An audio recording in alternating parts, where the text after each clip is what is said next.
जेव्हा कधी माझ्या तोंडाला चव नसते ना, तेव्हाच मी हा पदार्थ बनवून खाते. कारण की एकदम सोपा, साधा आणि सरळ आहे, जो की आपल्या घरगुती पदार्थांमध्येच बनवून तयार होतो. पण खायला इतका भन्नाट लागतो ना, की तुम्हाला सांगते जिभेची चवच बदलून जाते. त्यासाठी इथे मस्त छोटासा कांदा चिरून घेतला होता.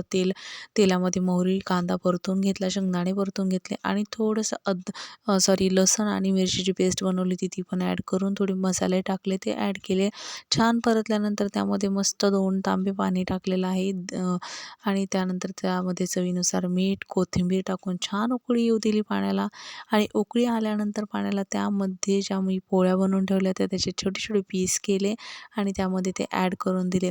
आणि हे जे काय एखादी उकळी घ्यायची असते, कारण की हे ऑलरेडी शिजलेलं असतं, एवढं काही शिजवायची गरज नसते. छान उकळी आल्यानंतर मी थोडं पाणी जास्त याच्यामध्ये शिल्लक ठेवलेलं आहे, कारण की तूप टाकून आणि हे पाणी पण इतकं चवदार लागतं प्यायला आणि खूप छान लागतं खायला. नक्की ट्राय करा आणि आवडल्यास कमेंट, लाईक, शेअर